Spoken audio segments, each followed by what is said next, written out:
A pesquisa que a gente vai analisar agora é da Futura Apex, registrada no TSE sob o número BR 08233-2026, com 2.000 entrevistas, feitas entre os dias 15 e 19 de janeiro, com eleitores brasileiros a partir de 16 anos. E agora, vamos direto ao ponto, os cenários de primeiro turno. No cenário 1, quem aparece na liderança é o presidente Lula, do PT, com 37% das intenções de voto. Logo atrás, praticamente colado, vem o senador Flávio Bolsonaro, do PL, com 33,3%. Ou seja, aqui a gente já começa com um cenário de disputa intensa entre os dois polos. Na sequência, aparece o governador de São Paulo, Tarcísio de Freitas, do Republicanos, com 10,5%. Depois vem o governador de Goiás, Ronaldo Caiado, do União Brasil, com 3%. E em seguida vem o governador de Minas Gerais, Romeu Zema, do Novo, com 2,6%. Mais atrás temos o fundador do MBL, Renan Santos, do Missão, com 1,2%. E o ex-ministro da Defesa, Aldo Rebelo, do Democracia Cristã, com 0,5%. Entre os eleitores que ainda não se posicionaram, 5,3% dizem que não sabem e 6,6% afirmam que votariam branco ou nulo. No cenário 2, a pesquisa traz um número maior de candidatos, e Lula aparece com 35,4%, enquanto Flávio Bolsonaro vem logo atrás com 34,3%. Sendo que vale pontuar que aqui a diferença é ainda menor, com apenas 1,1 ponto percentual. E o terceiro colocado nesse cenário é o governador do Paraná, Ratinho Júnior, do PSD, com 9,1%. Depois vem Romeu Zema, com 4,4%, e Ronaldo Caiado, com 3,7%. Mais atrás aparece Renan Santos, com 1,7%, e Aldo Rebelo, com 0,6%, enquanto o governador do Rio Grande do Sul, Eduardo Leite, do PSD, fecha a lista com apenas 0,1%. E quando a gente olha para os indecisos, 3,7% dizem não saber, e 7% afirmam que votariam branco ou nulo.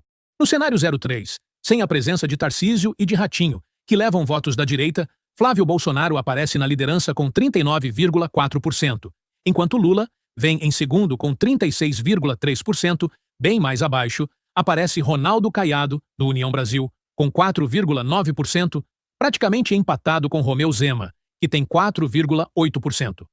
Já Eduardo Leite tem 3,1%, enquanto 3% dizem não saber, e 8,4% afirmam votar branco ou nulo. No cenário 4, Lula aparece com 37,5%, enquanto Flávio Bolsonaro marca 35,1%. Aqui o terceiro colocado é Tarcísio de Freitas, com 14,8%, depois vem Renan Santos com 2,7%. Além disso, 3,2% dizem não saber, e 6,8% optam por branco ou nulo, mantendo aquele bloco constante de eleitores que ainda não se amarraram em nenhum projeto. No cenário 5, Flávio Bolsonaro lidera novamente com 39,6%, enquanto Lula aparece com 38%, quem surge em terceiro lugar é Ratinho Júnior, com 11%. Logo depois aparece Renan Santos, com 2,3%, e na sequência, os números de indecisos seguem baixos, com 2,4% afirmando não saber e 6,8% optando por branco ou nulo. E por fim, no cenário 6, Flávio Bolsonaro aparece com 43,8%, abrindo uma vantagem considerável, enquanto Lula fica com 38,7%. Na sequência vem Eduardo Leite, com 4,2%, e depois Renan Santos com 2,8%. Além disso, 2,9% dizem não saber, e 7,5% votariam branco ou nulo. O que fica claro quando a gente olha o quadro geral desses 6 cenários é a com Lula e Flávio Bolsonaro, que dominam todos os cenários, com a eleição se desenhando como uma disputa extremamente apertada em vários recortes, com pequenas variações que mudam o líder dependendo da configuração. E agora eu quero saber de você. Olhando só para esses cenários de primeiro turno, para você, essa eleição já está desenhada como Lula versus Flávio Bolsonaro? Ou ainda, existe espaço real para um terceiro nome crescer? Comenta aqui embaixo, porque na próxima parte a gente vai entrar nos cenários de segundo turno. Agora que a gente já viu os cenários de primeiro turno e entendeu que a polarização continua dominando o jogo, é aqui no segundo turno que a pesquisa revela uma coisa ainda mais pesada. Quando você coloca Lula contra diferentes adversários, o resultado muda bastante. E alguns confrontos se tornam praticamente um sinal de alerta para o Planalto. No cenário 1, o confronto é direto e simbólico, e o resultado é bem claro. Flávio Bolsonaro aparece com 48,1%, enquanto Lula marca 41,9%. Ou seja, Flávio abre 6,2 pontos percentuais de vantagem, o que não é pouca coisa. O percentual de eleitores que dizem votar branco ou nulo é de 8,9%, e apenas 1,1% não sabe. E antes de seguir, deixa eu te perguntar. Se esse fosse o segundo turno hoje, você acha que Lula conseguiria reagir e virar o jogo? Ou o bolsonarismo chegaria mais forte em 2026? Comenta aqui, porque o próximo cenário coloca Lula contra um nome que muita gente trata como plano B da direita. No cenário 2, Tarcísio de Freitas aparece com 46,1% e Lula com 41,3%. A vantagem de Tarcísio é de 4,8 pontos. E, de novo, o bloco de brancos e nulos é alto, somando 10,2% dos entrevistados, enquanto 2,3% não sabem. E esse cenário nos mostra que Lula está competitivo, mas o teto dele pode estar mais baixo, dependendo do adversário. Agora, no cenário 3, Ratinho Júnior lidera com 44,8%, enquanto Lula marca 41,2%. Uma diferença de 3,6 pontos. Mas olha o detalhe que importa. O percentual de branco ou nulo sobe para 11,8% e 2,2% não sabem. No cenário 4, o adversário histórico do PT, Ronaldo Caiado, marca 42% e Lula fica com 41,8%. Isso é uma diferença de apenas 0,2 ponto percentual, configurando um cenário totalmente aberto. Só que o que chama a atenção de verdade é o tamanho do eleitorado que sai da disputa, já que 13,7% dizem que votariam branco ou nulo e 2,6% não sabem. No cenário 5, Lula marca 42,8% e Romeu Zema fica com 40,5%. Aqui, Lula vence por 2,3 pontos percentuais. Só que, de novo, existe um bloco gigantesco fora do jogo, com 14% optando por branco ou nulo e 2,7% dizendo que não sabem. No sexto cenário, Lula lidera com 41,9%, enquanto Eduardo Leite aparece com 37,3%. Lula vence por 4,6 pontos. Só que o que explode nessa tela é outra coisa. 18,3% não sabem, o que isolado já é um número gigantesco. Mas quando somado com os 2,6% de branco ou nulo, significa que quase 1 em cada 5 eleitores simplesmente não consegue se posicionar nesse confronto. No cenário 7, Flávio Bolsonaro lidera com 37,5%, enquanto Tarcísio de Freitas aparece com 34,7%. Uma vantagem de 2,8 pontos para Flávio. Só que o dado mais importante desse cenário não está entre os dois. Está no meio do gráfico, já que 25,4% dizem que não sabem, mostrando que um quarto do eleitorado não consegue decidir entre os dois. No setor, Flávio Bolsonaro aparece com 42,4%, enquanto Ratinho Júnior fica com 30,2%. Uma diferença de 12,2 pontos percentuais. Só que, de novo, existe um enorme bloco fora do jogo, com 25,3% afirmando não saber em quem votar, enquanto brancos ou nulos são 2,2%. Agora a gente chega no cenário 9, e aqui Flávio Bolsonaro aparece com 45%, enquanto Ronaldo Caiado marca 25,7%. A diferença é de 19,3 pontos. E, de novo, o que aparece muito grande no gráfico é o eleitor que não se posiciona, com 27,5% não sabendo em quem votar e 1,9% optando por branco ou nulo. No cenário 10, Flávio Bolsonaro tem 44,7% e Romeu Zema registra 24,6%. Uma diferença de 20,1 pontos percentuais. E aqui a indecisão é ainda maior, com 28,6% não sabendo em quem votar e 2,1% optando por branco ou nulo. E no 11º e último cenário de segundo turno, Flávio Bolsonaro tem 47,2%, enquanto Eduardo Leite marca 25,9%. Uma diferença de 21,3 pontos percentuais, mas que, mesmo assim, não sobressai ao número daqueles que não sabem, que são 25,1% dos entrevistados e apenas 1,8% optando por branco ou nulo. Então, resumindo tudo o que a gente viu aqui no segundo turno, Lula não tem uma vida fácil em praticamente nenhum cenário. Ele lidera apenas em 2 confrontos, contra Zema e contra Eduardo Leite, e mesmo assim com vantagens apertadas e com muito eleitor fora do jogo.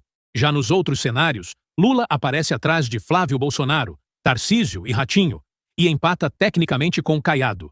Isso indica que, se 2026 fosse hoje, o segundo turno seria o verdadeiro campo de batalha. E a pergunta não seria se vai ter polarização, mas sim qual candidato da direita ou centro-direita chegaria mais competitivo para enfrentar Lula na reta final. Agora eu quero que você me responda uma coisa, com sinceridade. Quem seria o melhor nome para a direita enfrentar Lula num segundo turno? Comenta aqui, porque a próxima parte é a mais brutal de todas. Rejeição dos candidatos e avaliação do governo Lula. E é isso que decide eleição quando o país está dividido. Agora a gente chega na parte que, para mim, é a mais importante de todo esse levantamento, porque a intenção de voto oscila, muda, depende do cenário e do nome que você coloca no papel. Mas a rejeição é diferente. Rejeição é o teto. É aquilo que trava o crescimento de um candidato, mesmo que ele esteja bem posicionado hoje. E, muitas vezes, é ela que decide uma eleição apertada, principalmente num país tão polarizado como o Brasil. Vamos começar pela aprovação do governo Lula, do jeito mais direto possível. A pesquisa perguntou o seguinte: você aprova ou desaprova a maneira como Lula está lidando com seu trabalho como presidente? E o resultado é claro: 43% aprovam, enquanto 53,5% desaprovam. E apenas 3,5% não sabem. Ou seja, não existe muita margem para dúvida aqui. A maioria do eleitorado já tem opinião formada, e essa opinião é majoritariamente negativa. E isso, por si só, já explica por que Lula entra competitivo em quase todos os cenários, mas com extrema dificuldade de abrir vantagem real. Para deixar isso ainda mais claro, a pesquisa traz também a série histórica, que vai de setembro de 2025 até janeiro de 2026. E aqui, a leitura é praticamente uma radiografia do desgaste. Porque depois de ver sua desaprovação cair, em outubro de 2025, em janeiro de 2026, a gestão de Lula volta a ver sua desaprovação crescer.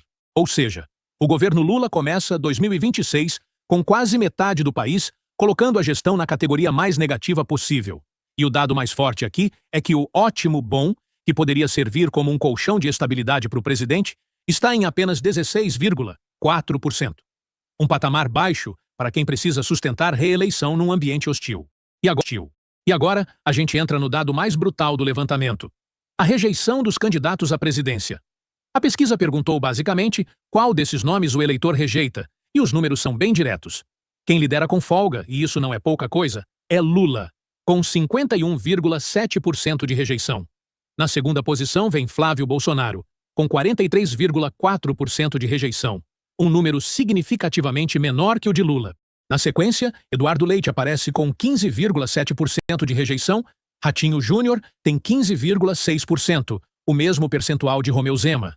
Tarcísio de Freitas tem 15,2%, Aldo Rebelo tem 14,2%, enquanto Ronaldo Caiado tem 14% e Renan Santos fecha com 12,8%, sendo o menor índice de rejeição entre os nomes testados. E aqui fica claro que esses nomes têm rejeição mais baixa porque, em grande parte, ainda não foram testados nacionalmente como protagonistas de uma eleição presidencial real. Assim, muitos eleitores ainda não decidiram rejeitar esses candidatos porque ainda não os enxergam como ameaça direta. Depois de passar por todos esses cenários, o que essa pesquisa deixa claro é uma mensagem simples e, ao mesmo tempo, explosiva. A eleição de 2026 já começou, e ela não vai ser decidida apenas por quem lidera hoje, mas por quem consegue sobreviver à rejeição e chegar inteiro no segundo turno. No primeiro turno, a polarização continua sendo o eixo central do jogo. Lula aparece com força, o bolsonarismo também, e os demais nomes orbitam ali tentando ocupar espaço. Só que, quando a gente sai do primeiro turno e entra no segundo, a eleição muda de natureza. Ela deixa de ser quem tem mais intenção de voto e vira uma disputa de resistência. Quem consegue unir mais gente contra o adversário. E é aqui que mora o ponto mais importante de todo o levantamento. O governo Lula entra em 2026 com mais desaprovação do que aprovação, e com uma avaliação negativa muito pesada. E isso, por si só, já cria um ambiente onde qualquer segundo turno contra ele vira uma batalha real, porque a disputa não será apenas sobre propostas, vai ser sobre sentimento, vai ser sobre desgaste, vai ser sobre cansaço. Agora eu quero saber a sua opinião, sem filtro. Olhando todos esses cenários, quem você acha que chega mais forte em 2026? Lula, Flávio Bolsonaro ou um terceiro nome que pode aparecer como surpresa no meio do caminho? E mais, qual seria o segundo turno mais provável na sua visão?